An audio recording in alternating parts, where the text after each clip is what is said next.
This video is optional, meaning that you're not part of any assignment. I'm going to go through projects 1 through 18 so that you can introduce more of the concepts, the strategies, the techniques that you'll need to be able to complete the projects. So there's a lot of terminology, a lot of things going on, and the muscle memory gets built by seeing it, doing it, just letting it kind of naturally evolve. So these are going to go a little bit faster than what I did with, well, what I will do with the assignments. So let's get started with our 1-1. We already did a, let's see if I can fly that in there.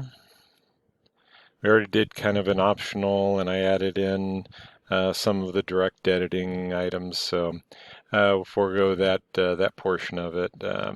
So let's just pick up our part inch. You should have already watched the videos on creating the template and setting the units. I'm going to stay with my technique, my favorite technique of the front plane. Tell it to open a sketch. I can see the red origin. We have the confirmation corner. I'm looking at this from the front, and at the bottom it says that I'm editing the sketch. So that gives me my clues. Let's go with, we have a center rectangle. So if I were to use that and go into the dimensions, apply the dimensions, 5.5. I'm going to use the S key on this one. I should stay with the command manager. We'll just introduce the S key as another pop-up. So if I hit the S key, I'm going to have items on here that I can customize and build into, and depending on where I'm at, it will have the commands right where the cursor is. I won't have to say right click and go through other menus. It'll still be something we can use right there. So we have a thickness of 1 inch, and then we're ready to accept it and save it. So we'll do 1-1, and I already have my optional, so I'm gonna maybe close some of these, maybe leave some of them open. So let's go to the next one. I'll throw the jog in on this one because it doesn't show up, but it is a handy tool. If we sketch, and from the assignment, I would just sketch for going around that geometry. We are in inches again, so new part. Um, Front plane sketch. Gotta try to keep my technique uh, from the S key because I use that a lot. And if you recognize the uh, icons in our pop-up are in context, then we can use those. So we have 4 inches by 2.5 inches. All right, and then I want to look for the jog. Well, the jog's not anywhere convenient. So if I type in jog line at the command, and I need to be in the search for commands, it'll take me directly into the jog. All right, and then I'm drawing the rectangle. It does the cuts for me. I can hit OK or come over to the property manager, hit OK, and then we're right back into dimensions. This is a baseline dimension 1.5 and then to 2.5, and our height is 1 inch. All right, and a lot of these we're going to stay in the same sketch. So there are good reasons to add these holes, these circles, after the after we do the initial extrusion. I'm going to hit the circle, hold down the control button, and select the other circle to make equal. And then while we're here, we'll jump into the dimension, and we have 1/2 inch. And then this one, for whatever reason, goes to a chain dimension. So mixing dimensions is not always, dimension styles is not always a good thing. So baseline on the bottom, and if we drag that, it'll look a little more like the model sketch. All right, so what I'm missing, since this is in blue, we can orbit. So I'm going to leave that center point selected, hold down the control button, select the other center point, and then those will become horizontal. So the perimeters can be equal, the centers can be horizontal, vertical, something along those lines. And then the thickness goes to 1/2 inch. And we can save this, Control S, and this is part 1-2. All right, going to the next one. We did this one. I'm going to do it a little different. I'm going to use contours and regions. I do think that the contours and regions have a lot of value. So this one's also a part inch. And the sooner that you recognize what's going on with this geometry, the better. So, and that one picked up a midpoint. I don't think I'm going to want that. All right, and that was that little flash of yellow right when I clicked, that when I come back over, I can see the midpoint icon and that midpoint. And that's something that you're going to get tuned into, but not right away. It takes a little while to catch those little flashes and be able to discern the meaning. All right, so since I went into dimension, the advantage of this is I don't have to worry so much about my selections. I can go through the dimensions, zoom in. I'm using the middle scroll wheel to zoom in and zoom out a little bit to get a little better position. And we have 0.5. All right, so the last one should be the 1.5. All right, so we're ready to add the circles. I was gonna jumped into the S key again, so we'll see that. You'll see the circles pop up on the S key. So if you want to use the S key, go ahead.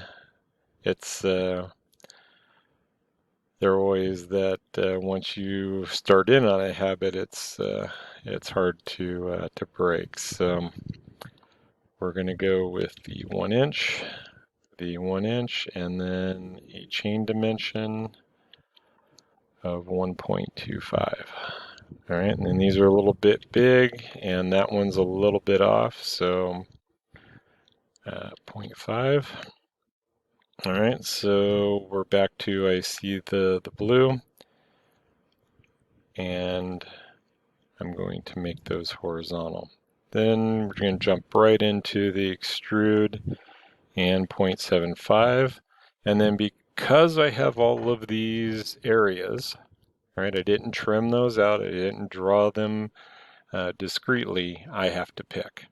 Right, so if I want one of these, I could pick the outside and that becomes a contour. That's a partial contour. I don't know that it's going to like that too much. Contour, contour, region, region, and region. So the region that I want is the interior space, and I can go ahead and accept that. And that gives me a good amount of flexibility, and without trimming, I'm going to have less problems with my relations.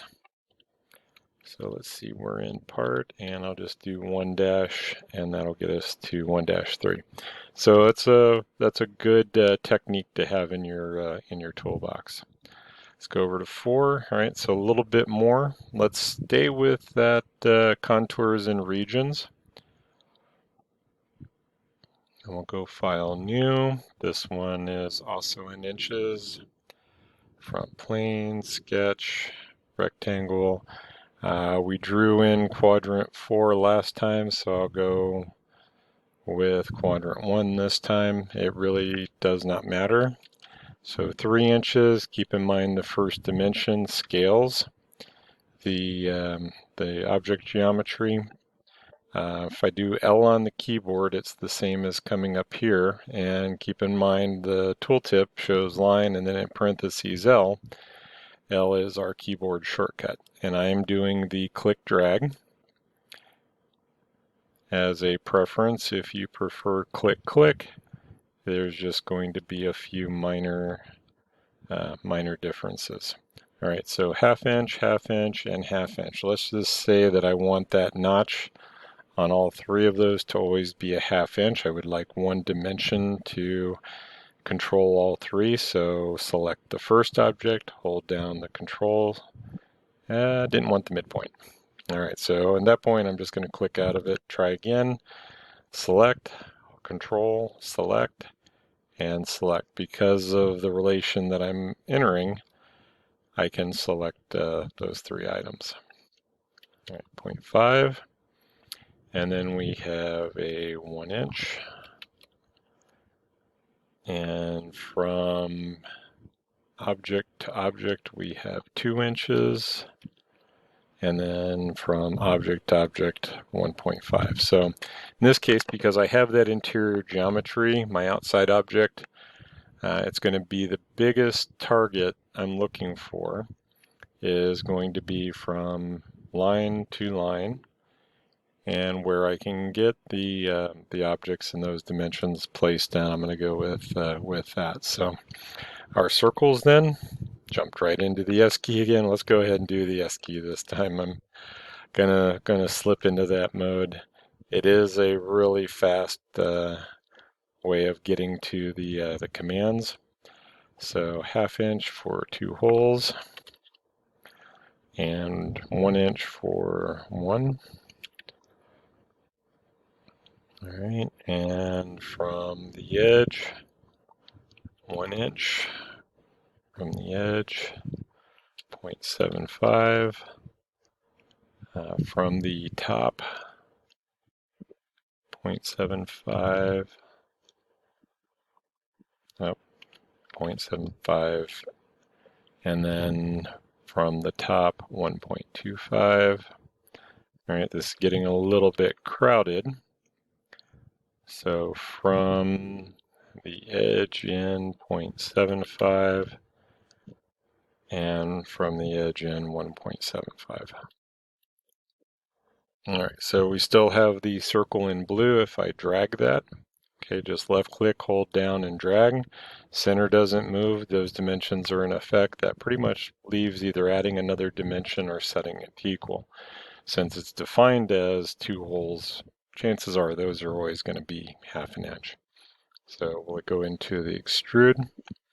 It's asking me to select contours. I can select contours pretty much any time. Most of the geometry that's created will just be, it'll show you the preview if it likes it, and you don't ever have to be concerned with the contours. As soon as I have multiple regions to contend with, though, it wants to ask me for that that selection. Okay, 1.4. And we'll get back over into part 5. Well, a box with a square with a hole in it. All right, so one of the things I wanted to check is and this was millimeters, so I jumped right into inches because they got me going that way. So if I do millimeters, grams, and seconds, really the only thing I have to be concerned with is, do I want 2 decimal places and 3 decimal places? That was what I really changed. And then just slightly off the screen, I'm going to go ahead and hit OK. And had a lag in the video there, so let's see, is it going to show up yet? No. So let's get into the front plane. And I want to try the sketch numeric input again in Windows 11. So I'm going to go with a corner rectangle. It gives me the numeric input, 80. And if I hit tab and go 80, enter, well, it doesn't look like it put my dimension in. It set an equal instead. All right, and then I am not driven, so that's good.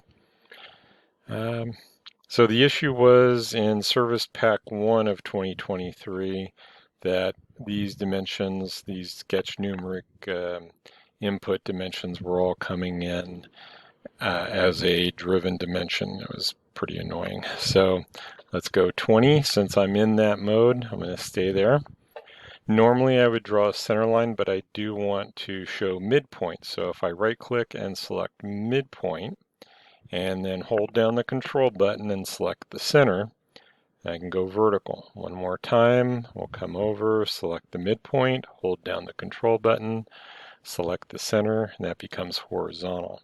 Now if I trim these, if I move any of those, I change this dimension because of the equal, and I don't really care about the dimensions, but because of the equal, it's going to say it's going to stay a square, and whatever values I enter, it's going to keep those. Let's go ahead into the features, extrude it out, defaulted to 10 millimeters, so I don't need to change anything there. And we'll save our part 1-5. All right, so I'm going to go ahead and pause here, and we'll keep these in a reasonable time frame to go through these projects. So we'll pick up again with 1-6. Again, this is an optional video that is just to introduce techniques and show different strategies. And if you have the time to work through them, just be aware these are meant to be a little bit faster and have a little bit more complexity in some of the techniques.